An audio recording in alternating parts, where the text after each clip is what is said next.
I am Safiya-Mae Lewis. I am Sara-Jane Skeete.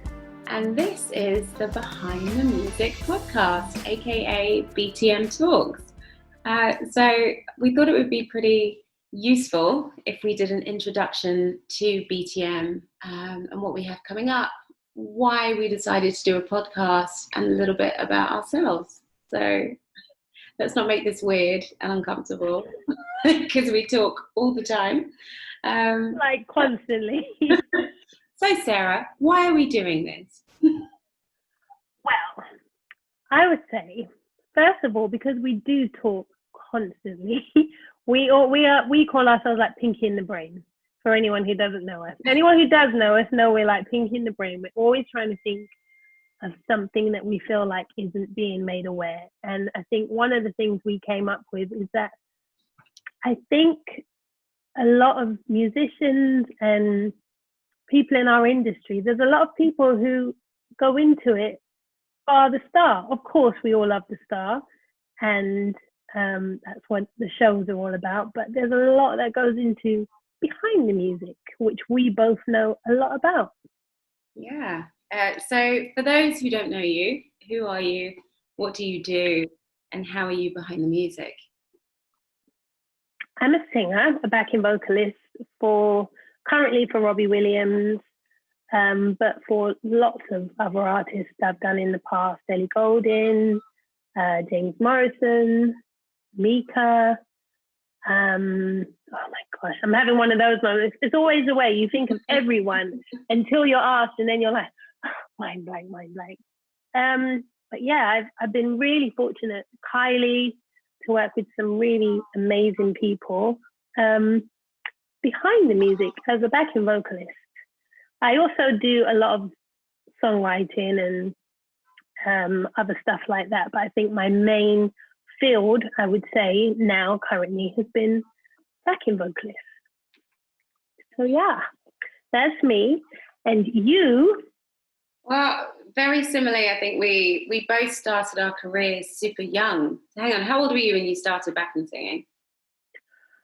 Backing singing is different. Backing singing, I didn't start until I was 19.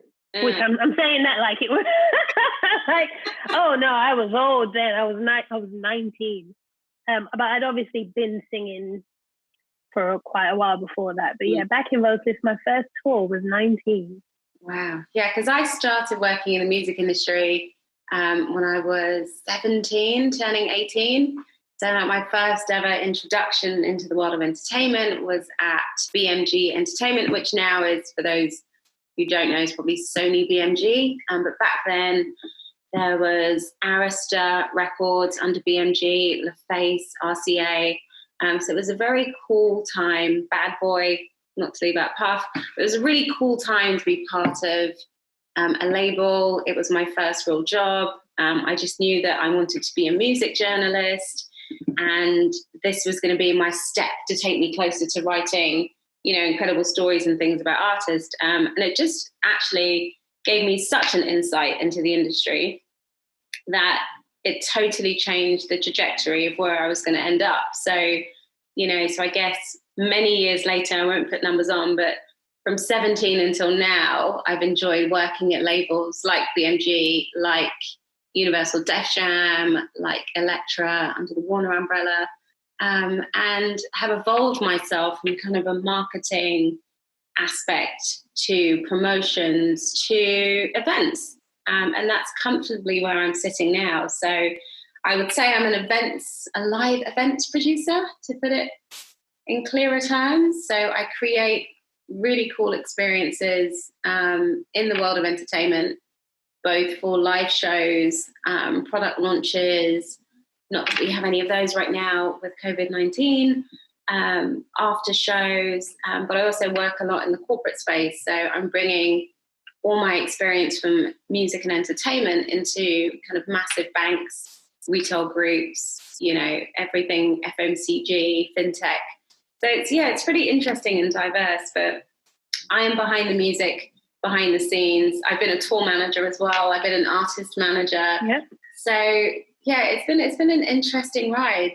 And something that we always talk about is just the similarities in what our lives are like in terms of traveling a lot, and just how important it is that sometimes we feel that our peers and our colleagues are just not really noticed. Pinky, because Sarah is usually, I know, hang on, brain. This is where I always get confused which one I'm supposed to be. So who's you know what? I would say we take turns. Because I would say sometimes, I would say we take turns. Sometimes one is like, oh my God. And the other one's like, okay, I'll roll with that. And then other days it's the other way around. So I would say we. We sat talking quite a while back now, and just thinking of really innovative ways that we can bring light some really interesting people that we're fortunate to work around and be around, and call us friends, and just how undervalued, or not undervalued, that's probably the wrong word, but how unsung they are in terms of the public knowing just really who these people are, and how important and what an intricate role they play in terms of the big picture that you see with a show or an artist or a music video or a concert. I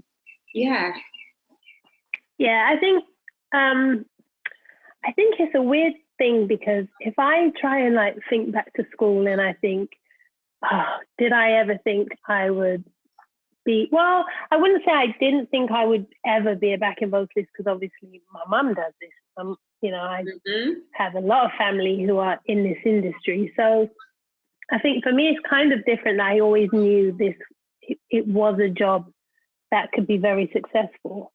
But I think like anyone, especially when you're at school, if you can sing, if you can dance, your mind is always to be the star. You always think, I'm going to, be a huge star. And I think life always ends up taking you down the path that you're supposed to go down. And I think there's not enough. In school, I would say, if I couldn't sing, and if I didn't want to be a performer, I don't think I would ever have chosen anything else in the music industry. I would have fallen into it, because there was never when you're doing your careers day, there was never a day when they were like, oh, well, if you study this and do this, you could learn to, do this, which is also really important, i.e. what you do. Lighting, learning about stage design, there's so many other things that I think you don't really think about what goes into making absolutely so possible. And the people that you actually really need. I mean, I love being on the stage, but honestly, if it wasn't for the people, the tour managers, people like you who come and give us that knock on the door, it's this amount of time until the show, I honestly would probably be late for every show. I'd probably would be lost in every airport. I would be still at home, didn't get a plane ticket.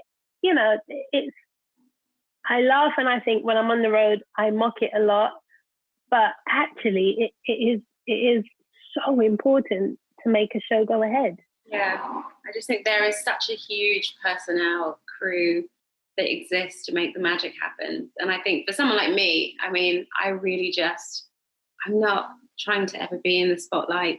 People always say, didn't you ever feel like you wanted to be in the spotlight? And I'm like, well, no.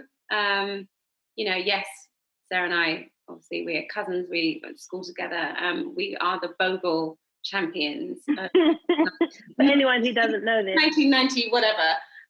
So, we were always destined to be somewhere in the arts. But being that background personnel, I just always want to see the best. I love exceeding the expectations of someone who's coming to an event that I'm doing. And I think a lot of the times when you're watching a show and you're watching all of the elements come together and the lighting cues are on time and, the dancers are on fire, everything is great. The audience is responding exactly as you wanted them to, because it's completely orchestrated, a lot of what seems so natural. And I think that's the talent and the beauty of having an amazing crew and an amazing band. And so hopefully through these BTM talks, we're going to start introducing you to some of those people that help create that magic. So, I mean, do we want to share who we've got coming up, or do we want to keep it a surprise on a week-by-week basis? What do you think? I think a week-by-week surprise is nice. I think keep the people guessing. Who's it going to be? Because we do have some really good people coming up. So I think some people that people wouldn't expect. So I think keep the people guessing. And I think I'm excited. I think it's weird for me as well, speaking to a lot of people that I work with in a complete different way, because we never really talk like this. So I think, even talking to you right now, this is not our usual conversation. No, this is definitely a PG rated. There's no wine, there's no snacks. No conversation usually happens without wine and snacks. But I'm looking forward to doing something else with you. I mean, we have many other ventures and ideas and projects coming up, but this is one that we felt really strongly about, that we really wanted to share with our community, and then kind of hopefully expand to a wider audience. And we hope that we can really give you an insight into behind the glitz and glam, inspire some future musicians, inspire some future sound technicians, or managers. There are lots of different careers that exist in the world of entertainment besides, the head of marketing or promotions, or the A&R man, or just the person on the stage. So as important as they all are as well. Exactly. I mean, everyone is equally important, but I think there are some unsung heroes that definitely need a little bit of light shone upon them, and we are here to shine some light. So stay tuned. We look forward to getting to know you guys better over the next few weeks and months, and who knows, even years. But thanks for joining us. We are Behind the Music. I am Safiya-Mae Lewis. I am Sara-Jane Skeete, so stay tuned. Don't forget to like, comment, and subscribe. Let's talk.